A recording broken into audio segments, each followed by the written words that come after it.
तो बच्चों पिछले लेक्चर में हम लोगों ने कुछ क्वेश्चंस किए थे गॉस लॉ के, गॉस लॉ पढ़ा था, उसको समझा था, है ना। थोड़े से और क्वेश्चंस कर लेते हैं, 2-3 क्वेश्चंस और कर लेते हैं, अच्छे क्वेश्चंस जो पूछे जा सकते हैं, फिर हम आगे बढ़ जाएंगे। तो देखिए गॉस लॉ के और कैसे क्वेश्चंस आपसे पूछे जा सकते हैं। अब कुछ क्वेश्चंस जो है बच्चों गॉस लॉ के, वो सॉलिड एंगल के कंसेप्ट से आपको आएंगे, है ना। सॉलिड एंगल का कंसेप्ट लगाना पड़ेगा, और सॉलिड एंगल में आपको बता चुका हूं कि भाई इस तरीके से जो 3D एंगल बनता है, 3D एंगल, है ना, इस तरीके से कोन शेप बनता है, जो सेंटर पे 3 डायमेंशनल में एंगल होता है, वही हमारा सॉलिड एंगल होता है। और ये जो एरिया सब्सटेंड करता है, सरफेस एरिया, और इसकी जो रेडियस होती है, तो सॉलिड एंगल आपको डिफाइन किया गया था कि surface area divide by R का स्क्वायर, है ना। और इसकी यूनिट होती है बच्चों स्टेरेडियन, ये भी मैं आपको बता चुका हूँ, ठीक। तो ये सॉलिड एंगल का कंसेप्ट अपन को आना चाहिए। अब इसमें देखो एक चीज और इसमें इंपॉर्टेंट है, एक रिलेशन है जो हमें पता होना चाहिए। देखो यहाँ पर एक्चुअली में ये जो कोण है, अगर आप इसका देखें तो ये एक प्लेन एंगल है ना, ये प्लेन एंगल है। अगर आप ध्यान से देखें तो ये आपका प्लेन एंगल है। अगर इसके दो एक्सट्रीम को जोड़ोगे तो एक प्लेन एंगल ही बन रहा है। सॉलिड एंगल तो 3 डायमेंशनल एंगल है, बट अगर आप इनके दो लाइंस को जोड़ोगे कोण के अपोजिट एंड के, तो एक प्लेन एंगल बनेगा। और उस प्लेन एंगल का जो हाफ पोर्शन है, हाफ पोर्शन ये मान लीजिए थीटा है ना। तो जो आपका थीटा है, theta is the half angle of कोण, हाफ प्लेन एंगल ऑफ कोण, ऐसा बोलते हैं, हाफ प्लेन एंगल ऑफ कोण। जो आपका कोण बन रहा है उसका हाफ एंगल है, हाफ प्लेन एंगल है ना। तो ये जो हाफ प्लेन एंगल थीटा है कोण का, और ये जो सॉलिड एंगल है, इनमें एक रिलेशन होता है ना। वो रिलेशन निकाला जाता है, हालांकि हमें डेरिवेशन की कोई जरूरत नहीं है, आपको सिर्फ रिलेशन पता होना चाहिए। तो वो रिलेशन इस टाइप का होता है कि आप सॉलिड एंगल को आप लिख सकते हो, अगर आपको हाफ एंगल थीटा पता है, उसका आंसर होता है 2π1 माइनस कॉस थीटा, है ना। तो theta is the half plane angle of the cone, और ये आपका जो ओम है वो आपका सॉलिड एंगल है, स्टेरेडियन, है ना, इसकी यूनिट है स्टेरेडियन। तो ये जो रिलेशन है ये बड़े काम की चीज है, कई बार इससे सवाल बन जाते हैं ना। तो आपको रिलेशन याद रखना है। डेरिवेशन के इसकी चर्चा हम नहीं कर रहे हैं क्योंकि हमारी जरूरत भी नहीं है, और आपसे कभी पूछा भी नहीं जाएगा, है ना। सिर्फ आप रिलेशन याद करें, और ये रिलेशन सही है कि नहीं वो भी हम चेक कर सकते हैं। आप सोचो कि अगर आपका फुल सर्कल होता, पूरा स्फीयर होता, कंप्लीट स्फीयर, है ना, तो मैं बता चुका हूं कंप्लीट स्फीयर में बच्चों 4π स्टेरेडियन का सॉलिड एंगल बनता है। अगर आपने याद हो तो जब आपका कंप्लीट स्फीयर होता था तो 4π होता था, हम तो इसको हाफ एंगल से करते हैं भाई। तो अगर आप देखो तो अगर पूरे स्फीयर को 2D डायमेंशन में करोगे, 2D फिगर में करो तो सर्कल बनेगा। तो सर्कल का जो प्लेन एंगल बनेगा, total plane angle of the sphere, वो तो 2π होगा। तो उसका हाफ एंगल कितना हो जाएगा बच्चों, 2π का आधा पाई, मतलब जो थीटा है हाफ एंगल है कंप्लीट स्फीयर के लिए, वो पाई है। तो कंप्लीट स्फीयर के लिए आपका सॉलिड एंगल का क्या फॉर्मूला है वो हम यहां से निकालते हैं, है ना। हमें आंसर तो पता ही है, लेकिन हम चेक कर रहे हैं कि हमने जो फॉर्मूला पढ़ा है वो सही है कि नहीं है। तो यहाँ पे एक काम करो, थीटा की जगह पाई रख दो, तो आपका कंप्लीट स्फीयर के लिए जो सॉलिड एंगल है उसका फॉर्मूला हो जाएगा 2π ब्रैकेट में 1 माइनस कॉस पाई, है ना बच्चों। और कॉस पाई की वैल्यू अगर आप जानते हो तो -1 होता है, और माइनस बाहर है ही, तो 1 + 1 हो जाएगा ये। तो आपका जो सॉलिड एंगल है वो 4π हो जाएगा, 4π स्टेरेडियन, ठीक। और यही तो हमने पढ़ा था कि कंप्लीट स्फीयर में आप इस फॉर्मूले से निकालोगे तो भी 4π स्टेरेडियन आता है, और मैंने हाफ एंगल वाले फॉर्मूले से निकाला तो भी 4π स्टेरेडियन आ रहा है। मतलब ये जो फॉर्मूला हम पढ़ रहे हैं, रिलेशन पढ़ रहे हैं आपका सॉलिड एंगल और हाफ प्लेन एंगल में, वो बिल्कुल सही है ना। इसका मतलब तो यही है। तो ये आप फॉर्मूला अच्छे से याद रखें। जैसे एक और कर लेते हैं एग्जांपल के तौर पे कि इसको कैसे अप्लाई करना होता है। जैसे मान लीजिए आपके पास हेमिस्फीयर है, हेमिस्फीयर। अब इस हेमिस्फीयर में आपका कितना सॉलिड एंगल है ये आपको निकालना है। तो आपको पता है प्लेन एंगल हेमिस्फीयर में 180 बनेगा, तो जो हाफ एंगल होगा कोण, इस वाले कोण का, वो कितना हो जाएगा, जो हेमिस्फेरिकल शेप है उसका हाफ प्लेन एंगल कितना हो जाएगा बच्चों, थीटा इज इक्वल टू π/2, 90 हो जाएगा ना। टोटल प्लेन एंगल 180 है, तो उसका हाफ प्लेन एंगल कितना हो जाएगा, π/2, 90। अब देखो इसके लिए हमें अगर सॉलिड एंगल निकालना है तो हम कैसे निकाल सकते हैं, 2π 1 माइनस कॉस थीटा, और कॉस थीटा यहाँ पे क्या है π/2, तो ये तो 0 हो जाएगा, तो 1 से मल्टीप्लाई होगा 2 पाई रेडियंस, सॉरी 2 पाई स्टेरेडियंस, है ना, स्टेरेडियन इसकी यूनिट सॉलिड एंगल की, तो ये सॉलिड एंगल की यूनिट हो गई। तो ऑब्वियस सी बात है, अगर कंप्लीट स्फीयर का आपका 4 पाई स्टेरेडियन है तो ऑब्वियस सी बात है हाफ हेमिस्फीयर का आपका कितना होना चाहिए 2 पाई, और देखो वो फॉर्मूले से आ भी रहा है, मतलब जो हमने फॉर्मूला पढ़ा है वो बिल्कुल सही है, मतलब करेक्ट रिलेशन है हाफ प्लेन एंगल के बीच में और आपके सॉलिड एंगल के बीच में। अब देखो इसमें क्वेश्चंस कैसे पूछे जाते हैं ना, और इस कंसेप्ट का यूज कैसे क्वेश्चंस में किया जाता है मैं आपको बताता हूँ। जैसे मान लीजिए कि यहाँ पे आपको एक क्वेश्चन दिया जाए, है ना बच्चों, देखो कैसा, एग्जाम्पल के तौर पर हम देख लेते हैं यहाँ पर। तो देखिए ऐसा बोला गया आपको कि यहाँ पे कहीं पे पॉइंट चार्ज है Q, ठीक, और उससे a दूरी की डिस्टेंस पर, a डिस्टेंस पर small capital Q charge point charge है, उससे कितने दूर बच्चों a डिस्टेंस पर, यहाँ पे ऐसा एक सर्कुलर क्रॉस सेक्शन है इस तरीके से, मतलब इस सर्कुलर क्रॉस सेक्शन का सेंटर Q से a दूरी पर है, और इस सर्कुलर क्रॉस सेक्शन का जो रेडियस है बच्चों वो r है, वो रेडियस क्या है बच्चों r है, ठीक, तो उसकी रेडियस आपको r दे दी गई है, और इसका सेंटर Q4 से कितने दूरी पर है a दूरी पर है, और आपसे बोला गया find the net flux crossing through this circular cross section. तो ये जो सर्कुलर क्रॉस सेक्शन है बच्चों, इससे नेट फ्लक्स कितना पास हो रहा है ये हमें बताना है ना।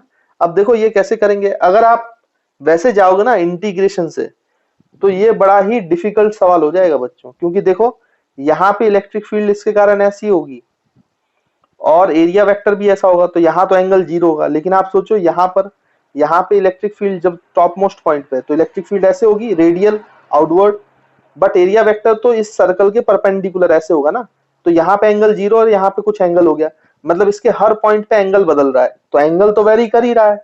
ऊपर से आप ध्यान से देखो तो इलेक्ट्रिक फील्ड की वैल्यू भी हर जगह बदलेगी, देखो ये दूरी अलग है, ये दूरी अलग है, ये दूरी कितनी हो गई बच्चों √a² प्लस r², है ना, अगर आप ध्यान से देखें तो ये r है ये a है, तो पाइथागोरस लगा देंगे तो ये दूरी हो जाएगी √a² प्लस r²।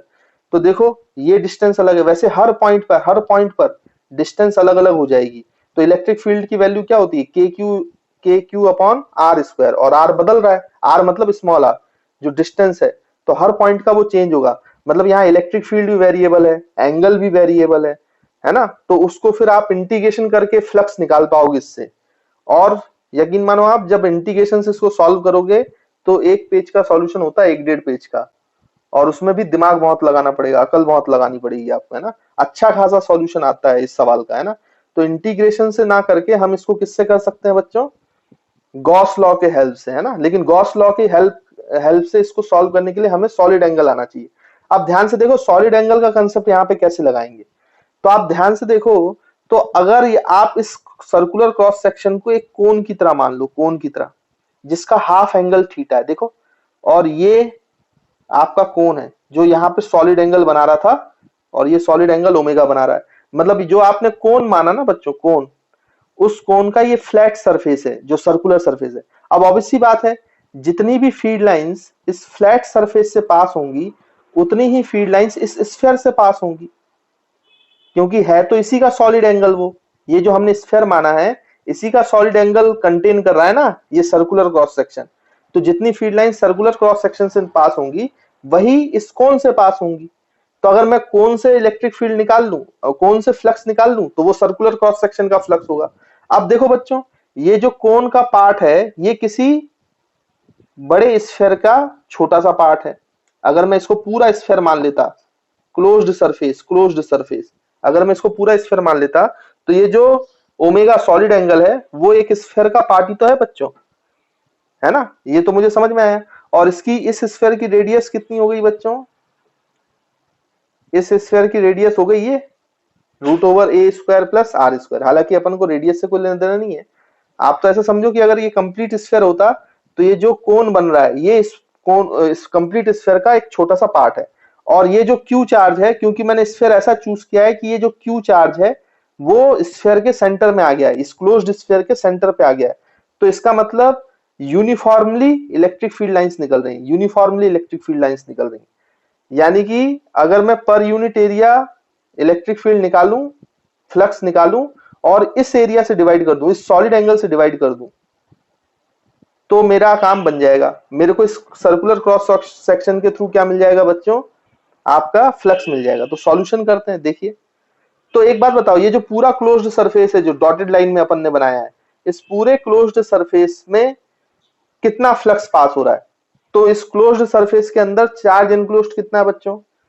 तो हम बाई गॉस लॉ लगा सकते हैं। अगर हमने ये क्लोज्ड सरफेस माना है तो गॉस लॉ से हम लिख सकते हैं कितना बच्चों, total flux passing through this hypothetical closed surface is equals to total flux कितना लिख सकते हैं अपन बच्चों, Q enclosed which is Q upon epsilon naught. और आप ध्यान से देखो, ये कंप्लीट स्फीयर से पास हो रही है, ये फ्लक्स कंप्लीट स्फीयर से पास हो रहा है, मतलब टोटल कितने सॉलिड एंगल से पास हो रहा है, ऐसा सोचो आप, कंप्लीट कितने सॉलिड एंगल से पास हो रहा है। तो दिस इज द, हम यहां पे लिख सकते हैं this is the flux through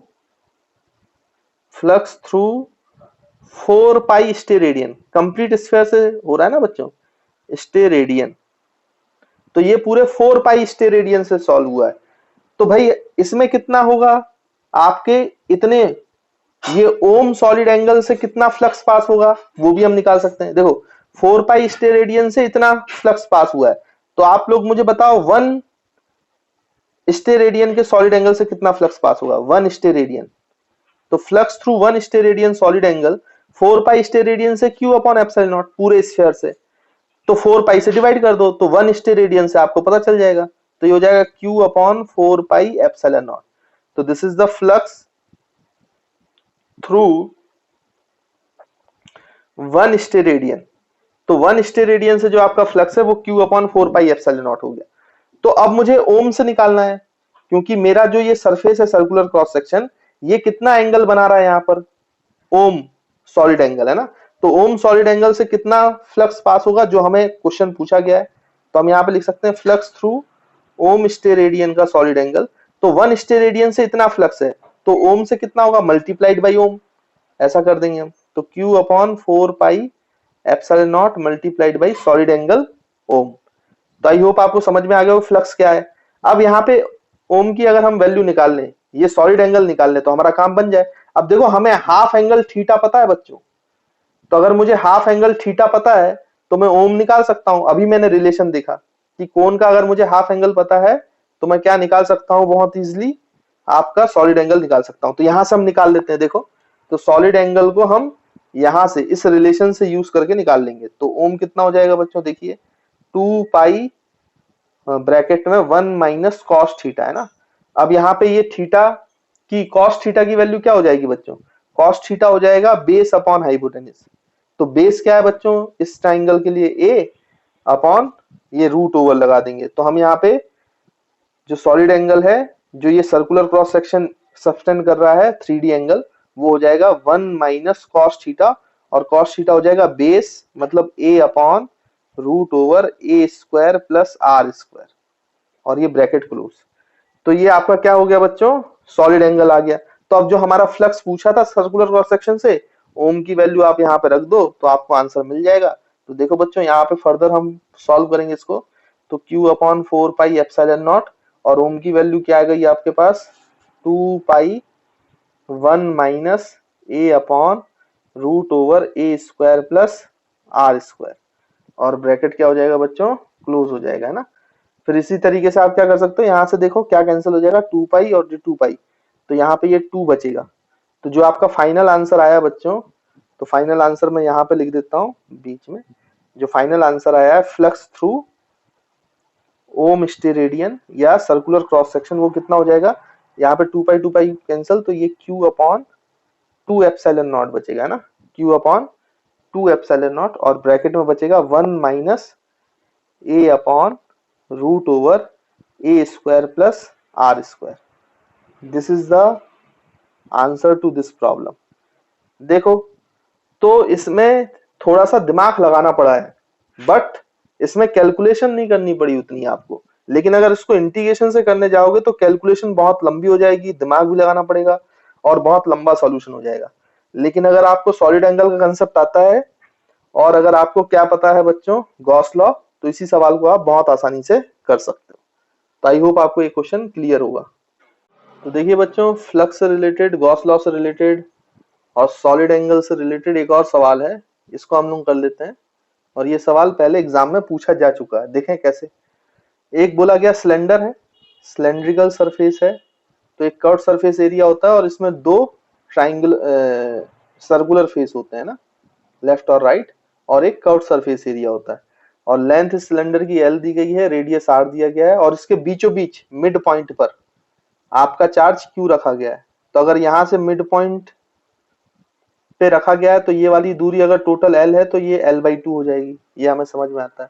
फिर ये बोल रहा है कि find the flux only through curved surface area, मतलब हमें पूरे सरफेस से नहीं निकालना है फ्लक्स, सिर्फ कर्व्ड सरफेस एरिया वाले से चाहिए, कर्व्ड सरफेस एरिया वाले से, बाकी किसी से नहीं चाहिए ना, ऑफ सिलेंडर। ठीक, तो आप ऐसा समझो कि अभी तो इसको टोटल क्लोज्ड सरफेस मान लो, मतलब 2 सर्कुलर एरिया हो गया और एक कर्व्ड सरफेस एरिया हो गया, ये तीनों मिलकर एक क्लोज्ड सरफेस बना रहा है ना बच्चों।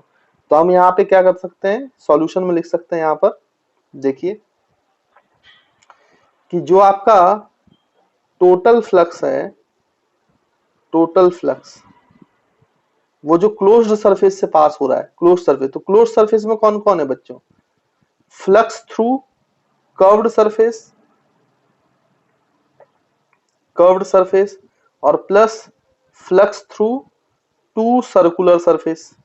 2 सर्कुलर सरफेस से जो फ्लक्स है वही वो फ्लक्स, और प्लस कर्व सरफेस से जो फ्लक्स जा रहा है वही तो टोटल फ्लक्स पास होगा बच्चों, किससे, इस पूरे सिलेंडर से। अब क्योंकि ये जो सिलेंडर है, ये जो चार्ज है सिलेंडर के बिल्कुल बीचों बीच रखा है, मिड पॉइंट पे रखा है, तो अगर अंदर रखा हुआ है तो टोटल फ्लक्स जो पास होगा सिमेट्रिकली हर जगह से, वो कितना पास होगा टोटल, वो हम निकाल सकते हैं गॉस लॉ से। तो टोटल फ्लक्स है Q enclosed upon epsilon not, है ना, Q बाई एप्सिलॉन नॉट। तो ये जो फ्लक्स है ये दोनों से पास हो रहा है, कर्व सरफेस से भी और सर्कुलर, दो जो सर्कुलर सरफेस है उससे भी पास हो रहा है ना। अब हमें तो कर्व सरफेस से फ्लक्स चाहिए, तो बच्चों क्या क्या काम करते हैं, फाई टोटल की जगह आप ये वैल्यू रख दो, तो ये हो जाएगा flux through curve surface plus flux through 2 circular cross section is equal to total flux which is equal to Q upon epsilon naught. अब हम यहाँ पे क्या करें बच्चों, देखें इसको इधर ले जाओ, तो जो आपका फ्लक्स थ्रू कर्व सरफेस है जो हमें चाहिए, हमारे लिए आंसर है, वो हो जाएगा Q upon epsilon not minus flux through 2 circular surfaces. अगर मैं इस सर्कुलर सरफेसेस से फ्लक्स निकाल लूं और उसका 2 टाइम्स करके माइनस कर दूं तो मुझे कर्व सरफेस से फ्लक्स मिल जाएगा, है ना। आई होप आप समझ पा रहे हैं। तो यहाँ पे देखो सर्कुलर सरफेस से हम कैसे निकाल सकते हैं, अभी मैंने आपको पीछे एक सवाल कराया कि ऐसे सर्कुलर क्रॉस सेक्शन है तो उसका आप सॉलिड एंगल निकाल लो, वो एक कोन बना रहा है जिसका हाफ एंगल थीटा है, और अगर ये r है ये l है तो ये वाली जो दूरी है बच्चों ये कितनी हो जाएगी, r square plus l square, मतलब l/2 का स्क्वायर, तो l स्क्वायर बाई 4 हो जाएगा, है ना, l/2 का whole square l square by 4। तो हम इसको ऐसे सॉल्व कर सकते हैं भाई। तो यहाँ पर अब ये जो सॉलिड एंगल का है, तो ये मैंने पूरा प्रोसेस बताया कि इसको आप एक स्फीयर का पार्ट मान लो, उसके बाद फिर ओमेगा से जो फ्लक्स जाएगा वो निकाल लो। तो मैंने पिछला जो सवाल कराया था सेम प्रोसेस लगाओ आप और फ्लक्स लिखो यहाँ पर। तो हमने जो पिछले वाले में किया था, तो फ्लक्स थ्रू 1 सर्कुलर सरफेस हम निकाल सकते हैं इस सर्कुलर सरफेस से।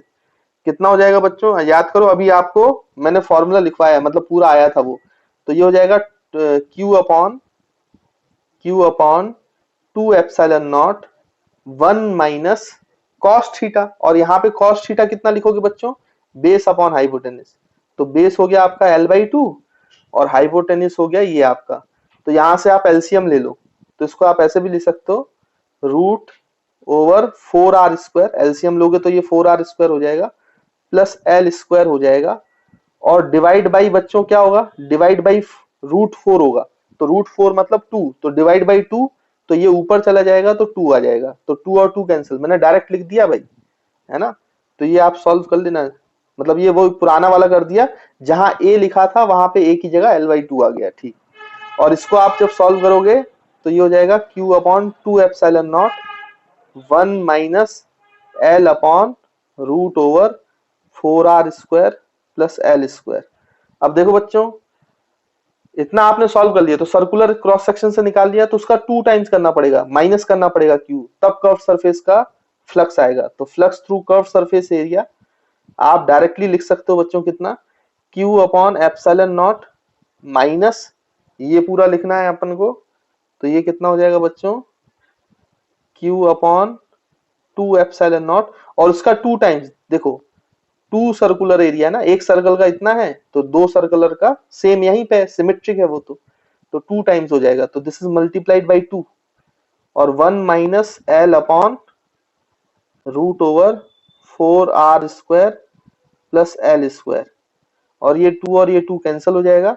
तो आप ध्यान से देखो, यहां से flux through curve surface area निकालोगे आप, तो ये q अपॉन एप्सिलॉन नॉट बचा, ये हम यहाँ भी q अपॉन एप्सिलॉन नॉट, तो q अपॉन एप्सिलॉन नॉट बाहर ले लो आप, अंदर यहां से बचेगा 1 माइनस, यहां से भी क्या बचेगा बच्चों 1, और ये माइनस माइनस प्लस हो जाएगा, और यहाँ पे कितना बचेगा l upon root over 4r square plus L square, bracket close, 1 और 1 कैंसल, तो जो total flux only through curve surface area है उसका आंसर आ जाएगा Q into L divide by epsilon naught root over 4r square plus L square. तो this is the answer to this problem. तो I hope आपको समझ में आया होगा कि इस टाइप के हम क्वेश्चंस सॉलिड एंगल और गॉस लॉ दोनों के कंसेप्ट को मिला के सॉल्व कर सकते हैं।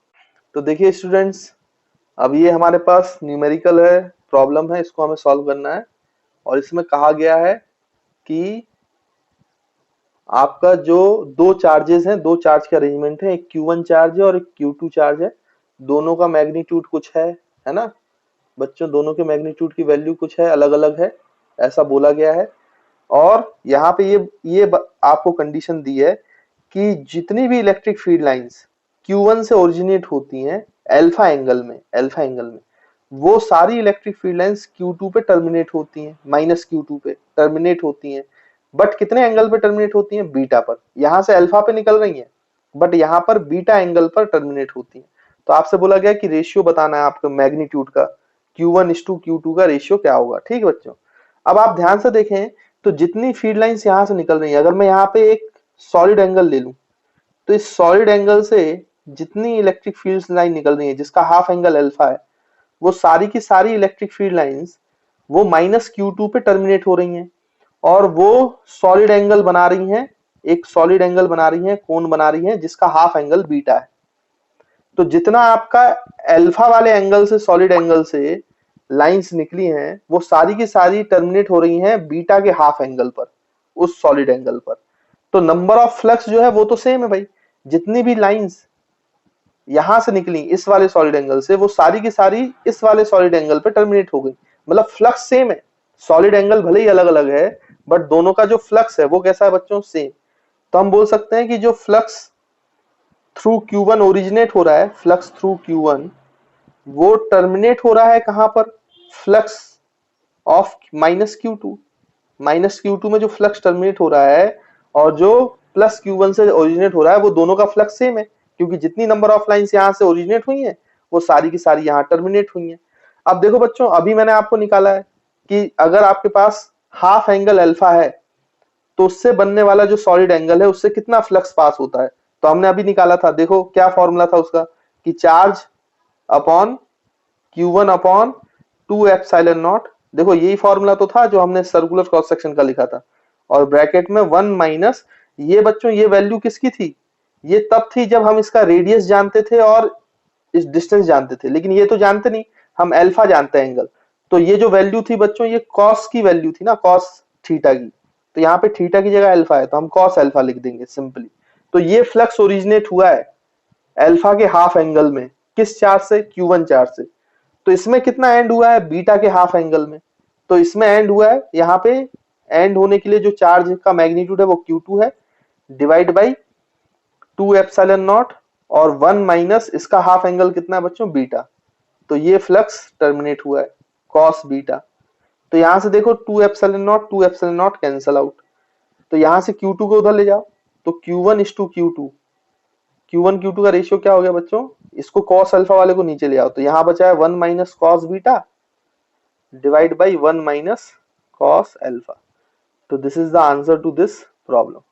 तो आई होप आपको समझ में आ गया होगा कि हमने कैसे सॉल्व किया है ना। तो ये सॉलिड एंगल का कॉन्सेप्ट बड़ा काम का है, और मैं तो आपको बोलता हूँ कि ये वाला फॉर्मूला याद रखो, कॉस थीटा वाला, क्योंकि कई बार काम आ जाता है, इतना निकालने की जरूरत नहीं है आपको कहीं पर भी। आपका तो कोई भी हाफ एंगल अल्फा या थीटा मिले तो आप ये याद रखो, Q/2 epsilon naught 1 minus cos theta. उससे काफी सारे सवाल में कैलकुलेशन बड़ी फास्ट हो जाएगी आपकी, है ना। तो आई होप आपको ये बात क्लियर होगी। तो देखिए स्टूडेंट्स, हम लोग गॉस लॉ पढ़ चुके हैं, गॉस लॉ के बहुत सारे न्यूमेरिकल्स भी कर चुके हैं। अब गॉस लॉ हमारा कहां कहां यूज हो सकता है, उसका क्या क्या एप्लीकेशन है, वो हमें पढ़ना है। तो वो अब हम पढ़ने वाले हैं 1 बाई 1 करके, ठीक। अब एक बात आप याद रखेंगे, जो एप्लीकेशंस ऑफ गॉस लॉ है, तो गॉस लॉ का ज्यादातर यूज हम करते हैं इलेक्ट्रिक फील्ड निकालने के लिए। मतलब बहुत सारे स्ट्रक्चर होंगे, डिफरेंट डिफरेंट स्ट्रक्चर्स, उनकी इलेक्ट्रिक फील्ड निकालने के लिए हमें गॉस लॉ का यूज करना है। मतलब गॉस लॉ किसी पॉइंट पर किसी स्ट्रक्चर के कारण, चार्ज्ड ऑब्जेक्ट के कारण इलेक्ट्रिक फील्ड निकालने का एक तरीका है। बट गॉस लॉ सिंपल तरीका होता है, गॉस लॉ से कैलकुलेशन बड़ी आसान हो जाती है। हमने एक तरीका और देखा इलेक्ट्रिक फील्ड निकालने का, वो जो हम मैनिपुलेट करके करते थे, इंटीग्रेशन लगा के करते थे, और कूलम्स लॉ का यूज करते थे, या KQ/R² का यूज करते थे। तो वो भी हमने डेरिवेशन किए हुए हैं, है ना बच्चों। तो वो एक तरीका था, लेकिन वो लेंदी प्रोसेस है और कैलकुलेटिव प्रोसेस है। अब ये गॉस लॉ क्या है, कैलकुलेशन बहुत आसान कर देगा, हमारी कैलकुलेशन होगी ही नहीं लगभग लगभग, है ना। तो बहुत आसानी से हम डिफरेंट डिफरेंट स्ट्रक्चर के इलेक्ट्रिक फील्ड निकाल पाएंगे। तो ये एप्लीकेशन है गॉस लॉ का, कि ये हमारी कैलकुलेशंस रिड्यूस कर देता है। लेकिन एक बात याद रखेंगे कि ये जो गॉस लॉ है, ये सिर्फ उन ऑब्जेक्ट्स की कैलकुलेशन को रिड्यूस कर सकता है जो ऑब्जेक्ट सिमेट्रिकल है, सिमेट्रिकली चार्ज होते हैं। मतलब उसके चारों तरफ जो इलेक्ट्रिक फील्ड होती है वो सिमेट्रिक इलेक्ट्रिक फील्ड होती है। ऐसा नहीं कि इलेक्ट्रिक फील्ड में बहुत ज्यादा वेरिएशन आ जाए। तो ऐसे ऑब्जेक्ट्स का ये जो गॉस लॉ है वो इलेक्ट्रिक फील्ड निकाल के नहीं दे पाएगा। मतलब ऐसा नहीं है कि ये नहीं दे पाएगा, गॉस लॉ हर जगह लगाया जा सकता है, लेकिन अनसिमेट्रिक चार्ज ऑब्जेक्ट्स में इसका जो कैलकुलेशन है ये इंटीग्रेशन से भी टफ हो जाएगा, आपको 2 बार इंटीग्रेशन करना पड़ जाएगा, है ना। इसलिए वहां पे यूज नहीं करते हैं, गॉस लॉ को यूज करते हैं कैलकुलेशन रिड्यूस करने के लिए। और कैलकुलेशन ये सिर्फ रिड्यूस कर पाता है जब आपका ऑब्जेक्ट जो है वो सिमेट्रिक इलेक्ट्रिक फील्ड प्रोड्यूस करता है। मतलब चारों तरफ इलेक्ट्रिक फील्ड एक जैसी होनी चाहिए, है ना, डायरेक्शन वगैरह सब डिफाइन होना चाहिए अच्छे से, तभी आपका गॉस लॉ लग पाएगा, नहीं तो गॉस लॉ लगाना डिफिकल्ट हो जाता है। गॉस लॉ लगता हर जगह लगाया जा सकता है गॉस लॉ, बट कैलकुलेशन वो आसान उन्हीं ऑब्जेक्ट्स ही करता है जिन ऑब्जेक्ट से सिमेट्रिकल इलेक्ट्रिक फील्ड निकलती है ना बच्चों। तो ये बात आपको ध्यान में रखना है, ठीक। अब वो क्यों ऐसा है वो अभी आप समझ जाओगे, जैसे जैसे हम एप्लीकेशन करेंगे तो आपको क्लियर होता जाएगा कि ऐसा मैं क्यों बोल रहा हूँ। खैर, तो मैंने आपको बताया कि ज्यादातर जो एप्लीकेशन है गॉस लॉ के, वो इलेक्ट्रिक फील्ड कैलकुलेट करने के लिए होता है, ताकि हम आसानी से कर पाए, कैलकुलेशन हम रिड्यूस कर पाए। तो उसके कुछ स्टेप्स है कि हमें किसी भी स्ट्रक्चर से, किसी भी चार्ज ऑब्जेक्ट से कैसे इलेक्ट्रिक फील्ड निकालनी है। तो वो मैं स्टेप्स यहाँ पे लिख देता हूँ, और आप भी अपनी कॉपी में लिख लीजिए, है ना। तो यहाँ पे हम हेडिंग डाल लेंगे एप्लीकेशन ऑफ गॉस लॉ के नीचे, steps to follow to find electric field. क्या स्टेप्स हम फॉलो करेंगे ताकि हम डिफरेंट स्ट्रक्चर्स के इलेक्ट्रिक फील्ड को निकाल पाए, ठीक है बच्चों। तो मैं point by point, step by step लिख लेता हूं, जल्दी से देखिए, आप भी लिखते चलिए साथ में।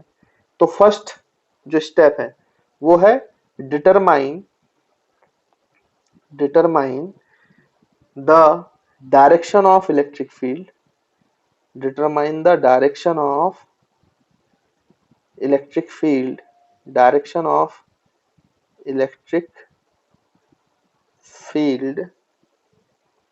for the charged object. जो भी आपके पास चार्ज ऑब्जेक्ट है उसके द्वारा इलेक्ट्रिक फील्ड की डायरेक्शन कैसी है, ये आपको डिटरमाइन करना है, सबसे पहला स्टेप, है ना। जब आप इलेक्ट्रिक फील्ड की डायरेक्शन डिटरमाइन कर लें अच्छे से, तो उसके बाद आप नेक्स्ट स्टेप पे आ जाएं, सेकंड स्टेप पर। तो सेकंड स्टेप क्या है बच्चों, देखिए, तो सेकंड स्टेप है assume a hypothetical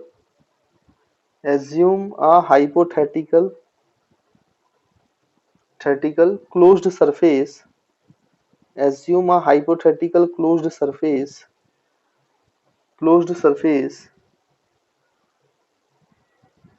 enclosed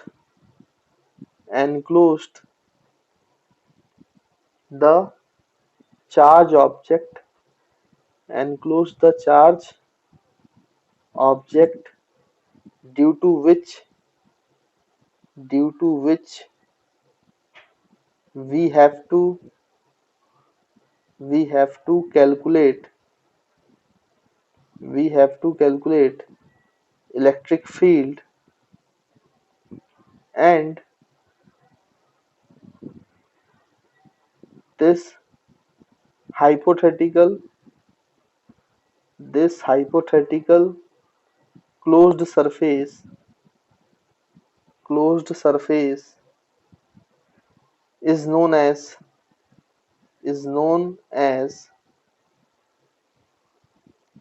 Gaussian surface. तो आपको करना क्या है, सबसे पहले जिस भी चार्ज ऑब्जेक्ट की इलेक्ट्रिक फील्ड निकालनी है, उससे इलेक्ट्रिक फील्ड की डायरेक्शंस को आप डिटरमाइन कर लीजिएगा। फिर जैसे ही आप इलेक्ट्रिक फील्ड की डायरेक्शंस को डिटरमाइन कर लेते हैं, तो आप एक हाइपोथेटिकल क्लोज्ड सरफेस बना लीजिए वहां पर। तो क्योंकि गॉस लॉ लगाना है बच्चों, तो गॉस लॉ लगाने के लिए आपके पास क्लोज्ड सरफेस तो होना चाहिए, तो क्लोज्ड सरफेस आपको मानना है एक, है ना। और क्लोज्ड सरफेस ऐसा मानना है ताकि कैलकुलेशन आसान हो पाए। जैसे मैं अभी जब आपको एप्लीकेशन कराऊंगा तब मैं आपको समझाऊंगा कि क्लोज्ड सरफेस भी मानने का तरीका है। आप कोई भी क्लोज्ड सरफेस मान लोगे किसी भी शेप का, तो गॉस लॉ आसानी से कैलकुलेट नहीं कर पाएगा इलेक्ट्रिक फील्ड, है ना। तो वो क्या तरीके हैं वो अभी हम सीखेंगे। और जो हाइपोथेटिकल सरफेस आप मान रहे हो, वो हाइपोथेटिकल क्लोज सरफेस को गॉसियन सरफेस भी कहा जाता है ना। तो आपका जो सेकंड स्टेप है वो आपका गॉसियन सरफेस मानना है, गॉसियन सरफेस क्रिएट करना है, ठीक। तो उसके बाद जब आप ये काम भी कर लो, है ना, अच्छे से गॉसियन सरफेस कर लो जिससे कैलकुलेशन आसान हो, तो फिर थर्ड स्टेप क्या है, तो थर्ड स्टेप आपका है, फिर आपको काम करना है find the flux by two methods. तो आपको जो फ्लक्स है उसको आपको दो मेथड्स में कैलकुलेट करना है, दो मेथड्स के द्वारा फ्लक्स को कैलकुलेट करना है। एक तो आपका मेथड है ए, कि आप जो फ्लक्स करोगे वो इंटीग्रेशन से करोगे, ई डॉट डी एस से, है ना। मतलब जो आपका टोटल फ्लक्स है, नेट फ्लक्स है उस क्लोज सरफेस से, वो आप इंटीग्रेशन से करोगे, ई डॉट डी एस, है ना। ई डॉट डी एस मतलब आप जो फर्स्ट अप्रोच है, जो फ्लक्स निकाल रहे हो, वो आप इंटीग्रेशन से करोगे, इंटीग्रेशन ऑफ क्लोज सरफेस। फिर दूसरा तरीका उसी फ्लक्स को निकालने का उसी क्लोज सरफेस से, वो है गॉस लॉ। तो गॉस लॉ से आप करोगे तो गॉस लॉ क्या होगा बच्चों, Q enclosed upon epsilon not. जो भी चार्ज उस क्लोज सरफेस के अंदर है, Q enclosed upon epsilon not. तो आपको सेकंड मेथड लगानी है गॉस लॉ। तो गॉस लॉ से फ्लक्स कैलकुलेट करना है, इंटीग्रेशन से फ्लक्स कैलकुलेट करना है। अब क्योंकि आपने ये एक ही क्लोज्ड सरफेस से फ्लक्स कैलकुलेट किया है और एक ही चार्ज ऑब्जेक्ट के कारण किया है, तो ऑब्वियस सी बात है कि ये दोनों फ्लक्स एक ही चीज है, मतलब ये दोनों फ्लक्स बराबर है, तो इनको हम इक्वेट कर सकते हैं। क्या कर सकते हैं बच्चों, इक्वेट। तो अब फोर्थ स्टेप आपका यही होगा कि equate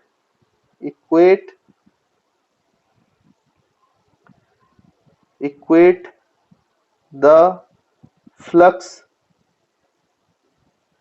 by both methods, equate the flux by both methods and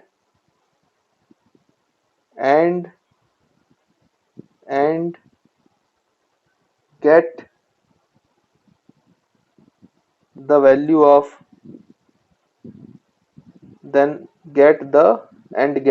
value of electric field. और जैसे ही आप इन दोनों फ्लक्स को इक्वेट करोगे, इक्वेट करके सॉल्व करोगे, तो आपको किसकी वैल्यू मिल जाएगी बच्चों, इलेक्ट्रिक फील्ड। मतलब इलेक्ट्रिक फील्ड का कैलकुलेशन मिल जाएगा, है ना।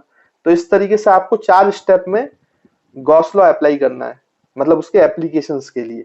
पहला क्या है, फिर से मैं आपको बता देता हूँ कि जो भी चार्ज ऑब्जेक्ट है उसको देखकर उसके कारण बनने वाली इलेक्ट्रिक फील्ड लाइंस उसको आपको आइडेंटिफाई करना है और इलेक्ट्रिक फील्ड लाइंस ड्रॉ करनी है, ठीक। फिर आपको एक हाइपोथेटिकल क्लोज सरफेस लगाना है ताकि आप गॉस लॉ लगा पाओ। क्लोज सरफेस मानना है, वो hypothetical close surface Gaussian surface कहलाता है, और जिस किसी पॉइंट से पास करना है जहां पे हमें इलेक्ट्रिक फील्ड कैलकुलेट करनी है। फिर तीसरा स्टेप, आपको उस क्लोज्ड सरफेस से, गॉसियन सरफेस से फ्लक्स कैलकुलेट करना है। दो तरीके हैं फ्लक्स को कैलकुलेट करने के, एक इंटीग्रेशन प्रोसेस से करना है। हम बोल रहे हैं यहाँ पे इंटीग्रेशन, लेकिन इंटीग्रेशन करेंगे नहीं, ये इंटीग्रेशन आसान करेंगे हम, ताकि हम ऐसा सरफेस माने कि इंटीग्रेशन करना ना पड़े, उसका सॉल्यूशन जल्दी आ जाएगा। और दूसरा तरीका है उसी चीज को कैलकुलेट करने का जब आप गॉस लॉ लगा दोगे, Q enclosed by epsilon naught. अब दोनों फ्लक्स एक ही क्लोज सरफेस से हैं और एक ही ऑब्जेक्ट के कारण है, इसलिए दोनों फ्लक्स बराबर होंगे। तो हम इन दोनों को इक्वेट कर देंगे दोनों मेथड से जो हमने हासिल किया है, और उसको फिर इक्वेट करके सॉल्व करेंगे तो we get the value of electric field due to charge surface, है ना बच्चों। तो आई होप आपको स्टेप समझ में आए होंगे कि एप्लीकेशन ऑफ गॉस लॉ में स्टेप कैसे लगाने। तो बच्चों अब गॉस लॉ के मैंने आपको एप्लीकेशंस के लिए क्या स्टेप्स फॉलो करने हैं वो लिखवा दिए हैं, और जो हमारा पहला एप्लीकेशन है जिसको हम सॉल्व करने वाले हैं वो है derivation of Coulomb's law from Gauss law, है ना। तो कूलम्स लॉ जो था हमने पढ़ा है उसको हम गॉस लॉ से डिराइव करके देखते हैं, है ना। तो ये भी प्रूफ हो जाएगा कि गॉस लॉ हमारा सही है, और कूलम्स लॉ की गॉस लॉ से कंसिस्टेंसी भी प्रूफ हो जाएगी, है ना, कि गॉस लॉ से भी कूलम्स लॉ कंसिस्टेंट है। तो चलिए जल्दी से हम देख लेते हैं इसको। तो अगर आपको कंसिस्टेंसी ऑफ कूलम्स लॉ कभी पूरा पूछा जाए गॉस लॉ से, तो आपको यही करना है, ये डेरिवेशन करना है ना। तो ये याद रखेंगे आप लोग। तो सबसे पहले तो हम लोग कूलम्स लॉ हमारा क्या था बच्चों, आपका यहाँ पर एक Q1 चार्ज होता था, और R दूरी पर, कितनी दूरी पे बच्चों, R दूरी पर आपका क्या होता था एक, ये थोड़ा सा इधर बना लेते हैं ना, उतने दूर नहीं बनाते हैं क्योंकि जगह कम पड़ जाएगी। तो R दूरी पे Q2 था, तो उस पे ऐसे फोर्स लगता था ना बच्चों, इस तरीके से। अब ये फोर्स कितना लगेगा, Q2 पे Q1 के कारण फोर्स, है ना। तो वो आप फॉर्मूला जानते हो कूलम्स लॉ से, लेकिन हमें उसको प्रूफ करना है किससे, आपको तो पता है formula, K Q1 Q2 upon R square, या फिर आप उसको ऐसे भी लिख सकते हो Q1 Q2 upon 4 pi epsilon not into R square. तो अब ये फोर्स का फॉर्मूला हमें प्रूफ करना है। अब देखो ये फोर्स निकालने का तरीका क्या है, एक दूसरा तरीके से भी हम देख सकते हैं।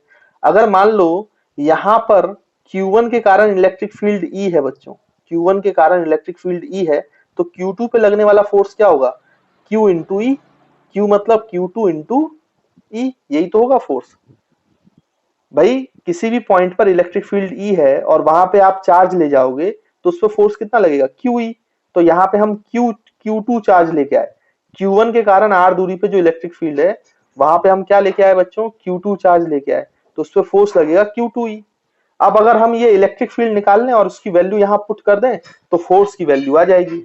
अब हम इलेक्ट्रिक फील्ड निकालने के लिए किसका हेल्प लेंगे, एप्लीकेशन ऑफ गॉस लॉ का। अब जो स्टेप सीखे हैं वो हम स्टेप्स क्या करते हैं बच्चों, अप्लाई करते हैं। तो देखो सबसे पहली बात तो आपको क्या बना लेना चाहिए बच्चों, इलेक्ट्रिक फील्ड की डायरेक्शन। इससे कैसी इलेक्ट्रिक फील्ड होगी, तो देखो यहाँ पे इलेक्ट्रिक फील्ड ऐसे अवे होगी, फिर यहाँ पे आप इस पॉइंट पे देखोगे तो यहाँ पे इलेक्ट्रिक फील्ड फिर अवे होगी, यहाँ पे देखोगे तो ऐसी होगी, यहाँ पे देखोगे तो ऐसी होगी, यहाँ पे देखोगी तो ऐसे होगी, यहाँ पे देखोगे तो ऐसे नीचे की तरफ होगी, यहाँ पे होगा तो ऐसे होगी। तो आपने इलेक्ट्रिक फील्ड की डायरेक्शन बना ली।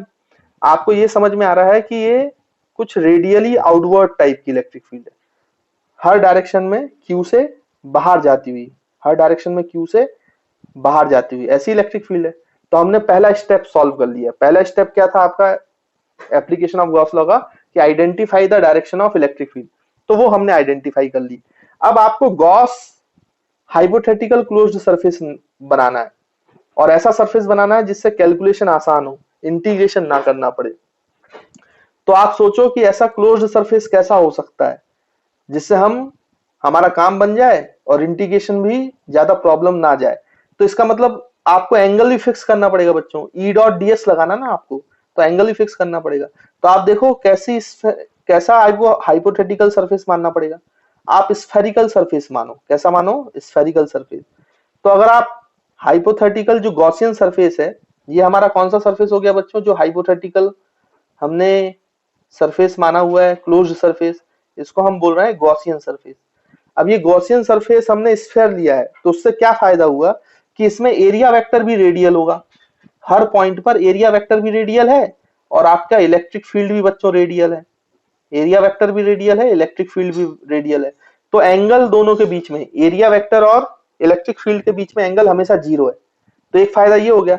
अगर सोचो आप इसकी जगह क्यूब ले लेते, क्यूब, तो क्यूब में दूरी अलग अलग हो जाती। जैसे यहाँ पर ये वाले चार्ज के लिए मैं बना के बताता हूँ, जैसे ये क्यू चार्ज था, आप ऐसे क्यूब ले लेते, पीछे भी ऐसे भी, तो इनकी हर पॉइंट की दूरी अलग अलग होती, और दूरी अलग अलग होती तो इलेक्ट्रिक फील्ड की वैल्यू अलग अलग होती, और हर पॉइंट पर आपका एंगल भी अलग अलग होता है, एरिया वेक्टर का एंगल और इलेक्ट्रिक फील्ड का वेक्टर का एंगल, ये दोनों भी अलग अलग हो जाते हर जगह पर। तो उस समय फिर इंटीग्रेशन सॉल्व करना पड़ता, तो फिर फायदा ही नहीं था गॉस लॉ को अप्लाई करने का। इसलिए हम ऐसा गॉसियन सरफेस नहीं मानेंगे, ये गलत हो जाएगा। गॉसियन सरफेस क्योंकि एप्लीकेशन ही इसलिए यूज कर रहे हैं ताकि आसानी से कैलकुलेशन हो जाए, इसलिए हमें गॉसियन सरफेस ऐसा मानना चाहिए कि कैलकुलेशन कम हो। इसलिए आपको मैंने पहले डिटरमाइन करने को बोला है कि इलेक्ट्रिक फील्ड की डायरेक्शन डिटरमाइन करो, और फिर उसके हिसाब से जिसमें आपको सहूलियत मिले ऐसा आपको क्लोज्ड सरफेस मानना है। तो ये जो पॉइंट चार्ज है इससे इलेक्ट्रिक फील्ड रेडियल निकलती है, और मुझे पता है कि रेडियल डायरेक्शन में एरिया वेक्टर ऐसे क्लोज सरफेस का होता है जो कि स्फीयर है, इसलिए मैंने यहाँ पे क्लोज सरफेस जो गॉसियन सरफेस है वो स्फीयर माना हुआ है ना। तो आई होप आप बात समझ पा रहे होंगे कि हमें जो स्फेरिकल सरफेस है या क्लोज सरफेस है वो अच्छे से चूज करना चाहिए ऑब्जेक्ट को देखकर, नहीं तो आपका वही जो कैलकुलेशन है वो लेंदी हो जाएगा, है ना, तो उसका कोई मतलब है नहीं। तो चलिए आगे बढ़ते हैं जल्दी से हम लोग। तो यहाँ पे एंगल तो हर जगह पे जीरो है, ई इलेक्ट्रिक फील्ड और एरिया वेक्टर में, तो उसकी टेंशन खत्म हो गई। दूसरा फायदा ये हुआ कि क्योंकि ये हर दूरी पर आर रेडियस पर है बच्चों, हर दूरी पे आर रेडियस पे है, तो हम ये मान सकते हैं कि यहाँ पे इलेक्ट्रिक फील्ड कांस्टेंट होगी। इस स्फीयर के हर पॉइंट पर इलेक्ट्रिक फील्ड की जो भी वैल्यू है वो हर पॉइंट पर सेम ही होगी, क्योंकि सिमेट्रिक है ना, सिमेट्रिक। इस पॉइंट चार्ज से हर दूरी पर रेडियस कैसी है बच्चों, बराबर बराबर बराबर बराबर। इस सरफेस की किसी पॉइंट से इस चार्ज की दूरी बराबर है, तो हम बोल सकते हैं बाई सिमेट्रिकली कि electric field at all the points of the sphere is constant. कितनी है ये नहीं पता, वो तो हमें निकालनी है, बट हम ये कॉमन सेंस लगा सकते हैं क्योंकि दूरी बराबर है तो आपकी इलेक्ट्रिक फील्ड भी सेम होगी, है ना बच्चों। अब हम निकालते हैं कि इलेक्ट्रिक फील्ड कितनी है। तो हमारा दूसरा स्टेप भी हो गया कि आपका क्लोज्ड सरफेस गॉसियन सरफेस हमने डेवलप कर लिया, और पहला step direction of electric field lines भी हमने आइडेंटिफाई कर ली। अब देखिए तीसरे स्टेप पे आते हैं। तो तीसरा क्या था कि calculate the flux by two methods. तो आपको जो फ्लक्स है वो दो मेथड से कैलकुलेट करना है। तो फर्स्ट मेथड जो कैलकुलेशन का था फ्लक्स का वो क्या था बच्चों, इंटीग्रल ई डॉट डीएस। तो हम इसको ऐसे भी लिख सकते हैं बच्चों, क्लोज सरफेस इंटीग्रल ई डीएस कॉस थीटा, और थीटा हर जगह पे कितना है बच्चों, इलेक्ट्रिक फील्ड और एरिया वेक्टर के बीच का एंगल वो है 0 डिग्री, तो लिख दिया हमने। तो यहां से फ्लक्स की वैल्यू कितनी आ जाएगी, देखो ई कांस्टेंट है, कॉमन सेंस से हमने बताया, हमने सरफेस ही ऐसा बनाया है तो हमें इंटीग्रेशन सॉल्व नहीं करना, ई तो हम बाहर ले लेंगे। यहाँ पे क्लोज सरफेस इंटीग्रल डीएस, और cos 0 की वैल्यू बच्चों 1 होती है तो उसको लिखने की जरूरत है। तो यहां से हम फ्लक्स कितना लिख सकते हैं, ई डॉट डीएस, डीएस मतलब total surface, closed surface integral of DS मतलब total surface area of the sphere. ये मैं एक बार पहले भी करा चुका हूं ना। तो टोटल सरफेस एरिया कितना होगा स्फीयर का, 4 पाई आर स्क्वायर, आर रेडियस का हमने स्फीयर माना था ना भाई। आपको गॉसियन सरफेस ऐसा मानना है जो उस पॉइंट से पास हो जहां पे आपको इलेक्ट्रिक फील्ड निकालनी है। तो आर दूरी पे वो पॉइंट था, इसलिए मैंने आर रेडियस का क्या माना है, क्लोज्ड सरफेस माना है, स्फीयर माना है, ठीक। तो ये आपका फ्लक्स आ गया है ना, दिस इज इक्वेशन नंबर 1, ठीक है बच्चों। ये ए वाला तरीका था, है ना। फिर आपका second method B, Gauss law. तो फ्लक्स क्या लिखते हैं बच्चों, Q enclosed by epsilon naught. यहाँ पे क्यू एनक्लोज्ड कितना है बच्चों, इस सरफेस के अंदर कितना चार्ज है, Q1, तो क्यू एनक्लोज्ड आपका Q1 हो गया अपॉन एप्सिलॉन नॉट हो गया। तो दिस इज इक्वेशन नंबर 2। तो ये जो आपने दो मेथड से कैलकुलेशन किया है इलेक्ट्रिक फील्ड का, ये तो एक ही सरफेस के थ्रू फ्लक्स कैलकुलेट कर रहे हो, मतलब ये दोनों इक्वल है। तो हम बोल सकते हैं इक्वेट, जो आपका कौन सा बच्चों स्टेप है, लास्ट वाला फोर्थ स्टेप, इक्वेट 1 एंड 2। तो इक्वेशन नंबर 1 और इक्वेशन नंबर 2 को इक्वेट कर डालो। तो देखो क्या मिलेगा आपको, E into 4 pi R² is equals to Q1 upon epsilon not. तो यहाँ से इलेक्ट्रिक फील्ड की वैल्यू आ जाएगी इसको सॉल्व करने पर। तो इलेक्ट्रिक फील्ड कितना आ गया बच्चों, Q1 upon 4 pi R² epsilon not. तो फिर आपको क्या करना है, जैसे ही आपको ये इलेक्ट्रिक फील्ड की वैल्यू मिल गई तो आप Q2 पे फोर्स निकाल सकते हो। तो फोर्स की वैल्यू Q2 पे कितना हो जाएगा बच्चों, तो Q2 पे हो जाएगा आपका, देखो फोर्स की वैल्यू Q2 इंटू ई, और E की वैल्यू आपको यहाँ पे दी गई है। तो ये हो जाएगा force is equals to Q2 Q1 Q2 divide by 4 pi epsilon naught मैं पहले लिख लेता हूँ और R² बाद में लिख लेता हूँ। तो यही तो फॉर्मूला था जिसको आप क्या बोलते थे बच्चों, कूलम्स लॉ, है ना। इसी को तो आप कूलम्स लॉ बोलते थे अगर आपको याद हो। तो इस तरीके से आप कूलम्स लॉ को प्रूफ कर सकते हैं, कंसिस्टेंसी प्रोवाइड कर सकते हैं बाय यूजिंग गॉस लॉ, है ना बच्चों। और ऐसा ही काम आप ऐसे भी कर सकते हो कि Q2 के लिए Q1 पे फोर्स निकालो, तो फिर से यही स्टेप करोगे तो यही फोर्स आएगा। तो यहाँ से ये भी प्रूफ हो जाएगा कि Q1 और Q2 पे लगने वाला फोर्स का जो मैग्नीट्यूड है वो सेम होता है ना बच्चों, और अपोजिट डायरेक्शन में होता है। तो ये आप बहुत अच्छे से निकाल सकते हैं। तो आई होप आपको एप्लीकेशन, गॉस लॉ को अप्लाई कैसे करना है, उसका क्या एप्लीकेशन होते हैं, और गॉस लॉ में जो हमने स्टेप्स पढ़े उससे कैसे स्टेप्स को फॉलो करते हुए इलेक्ट्रिक फील्ड निकालते हैं, ये क्लियर होगा।